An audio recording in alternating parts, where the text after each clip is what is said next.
we really didn't learn all that much that we didn't already know. I mean, the war is going badly.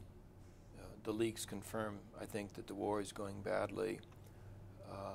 Maybe the hoopla surrounding the leaks helped to call attention to the facts that are already widely in circulation, but perhaps to some degree being ignored by people who have lots of other things on their minds.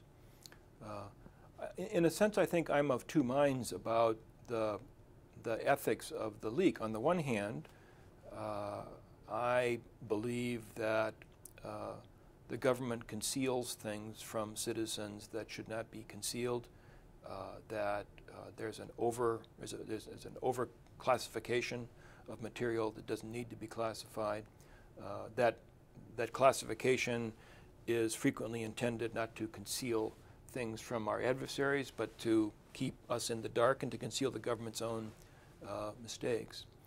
On the other hand, and perhaps I'm here speaking as a former soldier, we want to have an army. If we're going to have an army, it is an army that we want to be an effective army, and effectiveness to some degree is reflected in having good order and discipline. We want an army that serves civilian authority. We want an army that has an effective chain of command. And when you have PFCs, if indeed PFC Manning is the leaker here, when you have PFCs in essence acting independently in this way, it does undermine good order and discipline, and in a way it does pose a threat to civilian control. Now, just so it doesn't seem like I'm picking on PFC Manning, I think that the leak of General McChrystal's famous strategy document in the late summer of 2009 was at least as objectionable as the WikiLeaks. That leak, if you remember, was General McChrystal's plan for Afghanistan, was leaked to the press well before President Obama had had a chance to decide what he, as the commander-in-chief, wished to do about Afghanistan. And the leak of the McChrystal strategy, proposed strategy, really had a distorting effect on the decision-making process that followed, and was also a challenge to civilian control. So for the people who get all up in arms about the WikiLeaks episode, they ought to have been, but weren't, up in arms about the McChrystal leak as well. I think in an immediate sense, maybe I'd say in a tactical sense, one of the large moral issues has to do with the killing of non-combatants. Now, the killing of non-combatants happens in every war. It's one of the things that makes wars so ugly. In this particular case, the killing of non-combatants looms as a large issue because there's a strategic significance. Supposedly, we're over there winning hearts and minds and building a nation. When we kill civilians, whether through, malicious intent or mere accident of war, it doesn't really matter in a way. We are setting back our own strategy. There's a larger set of moral questions, I think, that has to do with our obligation to the Afghan people after having occupied their country and waged war in their country for a period of now almost 9 years. And my sense is that the debate over our moral obligation tends to be oversimplified. The cover of the news magazine this week that shows an Afghan woman with her nose cut off, I think is an example of the tendency to oversimplify, because that photograph has, I think, once again raised the issue. Well, if we leave, as President Obama says we're going to leave, beginning in the summer of 2011, are we effectively abandoning Afghan women to this sort of fate? That's not a trivial question. It's not a trivial concern. My problem is that that argument, this obligation to Afghan women, gets mobilized by people whose primary interest is in perpetuating the war. And quite frankly, frequently their interest is in perpetuating the war for reasons that have nothing to do with the interests of Afghan women. So I would tend to want to come back and ask a variety of questions. One question would be, well, if U.S. policy is to be informed by moral considerations, and quite frankly, I don't think it is, but if it is to be informed by moral considerations, then why should the people of Afghanistan be first in line in terms of establishing the priorities? You know, why do we owe the people of Afghanistan more than we owe to the people of Iraq, or to the people of Vietnam, or to the people of Mexico, or to the people of Haiti? Because if you look at the long narrative of U.S. policy and interventionism, I think you can make a pretty strong case that we've heaped up a big pile of moral obligations. Why Afghanistan first? And I think that question ought to be asked. The second thing is, I mean, we are moved by these images of Afghans suffering. And I think as individuals we say, well, something needs to be done. But in a sense, the reaction is one that kind of says, I feel bad, and I want somebody else to take action so that I don't feel bad. Because were you to argue that our moral obligation to Afghan women should require us to continue this war, the effect really is to say, send somebody else's 19-year-old son or daughter to go fight a war in Afghanistan. You know, most of us are not volunteering our own 19-year-old children to go fight in Afghanistan. Moreover, it's not simply that we're going to send somebody else's 19-year-old kid to go fight the war, but when that young soldier is there with all of his or her compatriots, the result is going to be to entail the expenditure of billions and billions and billions of dollars. Well, where's the money coming from? We, the people who have our consciences affected, are not saying, and therefore I'd like to see my taxes increased by several $1,000s a year to do my part. Elderly people are not saying, I'm willing to have my Social Security benefits reduced so that we can acquit this moral obligation. So in a sense, there's a shallowness, it seems to me, shallowness is not the right word. There's an unwillingness to actually contemplate what obligation entails. And it's not simply telling somebody else to go do something that makes me feel better. And the final point I would make on this issue, I know I'm going on a long time, is if indeed we have a moral obligation to Afghan women, why is it does the continuation of war, why is that the best way to acquit that obligation? For example, if indeed the problem is that Afghan women are subjected to this cruel, patriarchal culture that oppresses them, well, why don't we simply create a policy that says any Afghan woman who feels that her life or well-being is in jeopardy, that she can go to the local American authorities, military or civilian, and we'll give her a one-way ticket to America. I mean, let us, if we want to liberate them from oppression, then let's bring them here. And of course the answer is Americans are not going to sign up to a large-scale immigration as a way to deal with this moral obligation. Again, we want to saddle our soldiers with the responsibility by telling them they have to keep going back to Afghanistan so that we feel better. So it's an important issue, but it's an issue that ought to be addressed with something other than horrific pictures on the cover of a news magazine. My conviction is that in practice,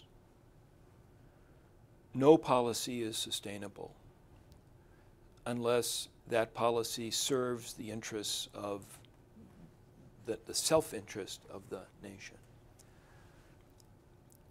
That were we to commit ourselves, let's say, to a doctrine that said we will not withdraw from Iraq. We're in the process of withdrawing from Iraq, and Iraq is still in considerable disarray. Were we to say that given the consequences of our invasion of Iraq back in 2003, we will not withdraw from Iraq until, in a sense, we have made Iraq whole, then that would prolong our presence in Iraq for many, many years. And I don't see any likelihood that that would be politically acceptable to the American people, who, quite frankly, here in 2010, want nothing more than to have done with Iraq, to turn our backs on Iraq. I'm not trying to argue that that is a morally admirable position for us to take, but it is the position that we have taken. And so the notion that we should expect moral considerations to determine timing of withdrawal or the criteria that would permit withdrawal, I think is simply unrealistic. I'll leave it at that. As I understand the just war tradition, I think the just war tradition continues to have tremendous relevance, not simply in trying to discern when an action would qualify as moral or not, but quite frankly, the just war tradition, I think, serves well as norms of statecraft, sort of prudential norms. And as I understand the just war tradition, among the criteria is a notion that force ought to be used as a last resort and that force ought to be used for purposes of self-defense. There's a considerable space for debate over what self-defense means. I mean, it can be defined very narrowly as, in the context of the United States, force can only be used in order to repel attacks on the United States of America. I would not endorse that narrow a definition of what self-defense means. On the other hand, I wouldn't endorse a definition of self-defense that basically defines U.S. interests as universal and global, and therefore self-defense becomes, in effect, a permission slip to allow us to intervene anywhere. And indeed, that's what the Bush doctrine of preventive war in effect did. That anytime we perceive a threat, even a potential threat, that we empowered ourselves to act and claimed that we were acting in self-defense. That's what the doctrine of preventive war really did. The question was, are there any wars that could meet the just war tradition? And I think the answer is almost surely that will continue to be the case. But we need to be far more discriminating than we have been since the end of the Cold War in determining actually which circumstances do satisfy the just war criteria. To my knowledge, I may be mistaken here, nobody in the Obama administration has explicitly abrogated the Bush doctrine. There is no Obama doctrine that says preventive war is both immoral and ill-advised. So in that sense, I think the Bush doctrine is still on the books. I am pretty sure that actually President Obama has said that he would not hesitate to use force unilaterally and that he would not necessarily be constrained by things like the absence of authorization by the UN Security Council. I think he's carved out a fairly broad definition of his prerogatives as commander-in-chief, and in that sense, he's very much reflecting the tradition of U.S. national security policy since World War II. Now, in practice, he has more war than he can handle already. And so I think that the sort of exuberance for starting wars that, to my mind, was informed the Bush administration back in 2002 and 2003. That's been swept aside by events. Of course, we wait to see exactly what this looming confrontation with Iran will yield in that regard. My guess is the United States is not going to attack Iran anytime soon in order to try to preempt the creation of its nuclear weapons program. But there's a lot of people who disagree and think that such an attack really is on the horizon.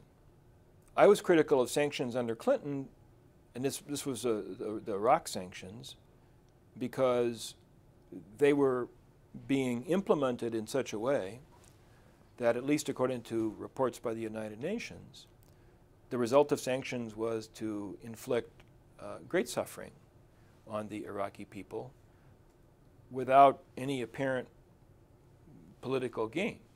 I mean, the UN reported, and we don't know if this is entirely accurate, but the UN reported that sanctions against Iraq had killed 500,000 people in the 1990s.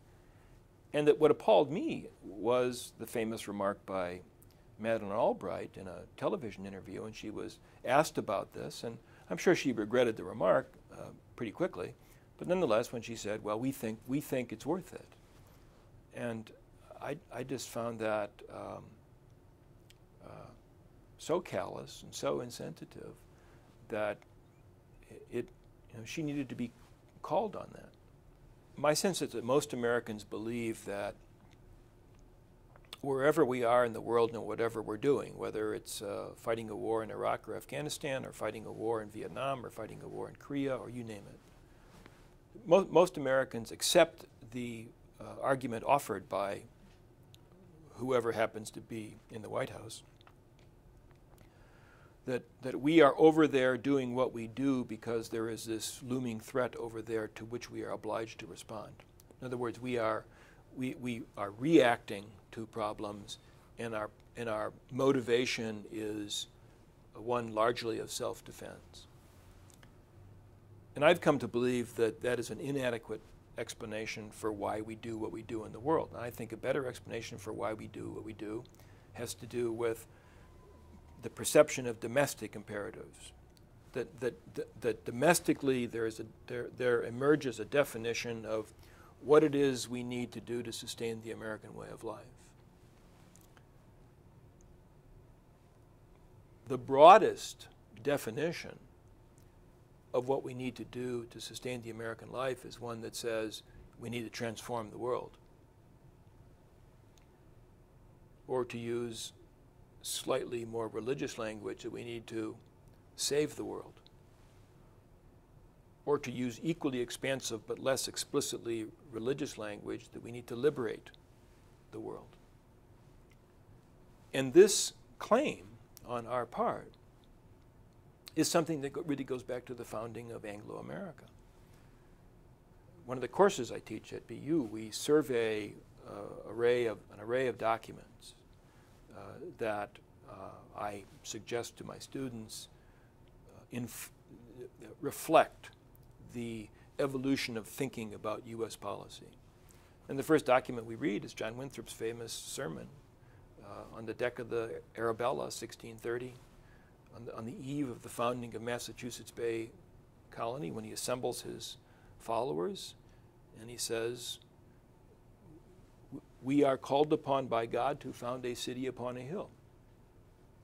That this little teeny colony that they're about to found, he argues, is in fact an enterprise of world historical significance. And that idea, again, not always expressed in explicitly religious language, really is this thread that we can trace down to the present moment. I think it's deeply pernicious, insidious,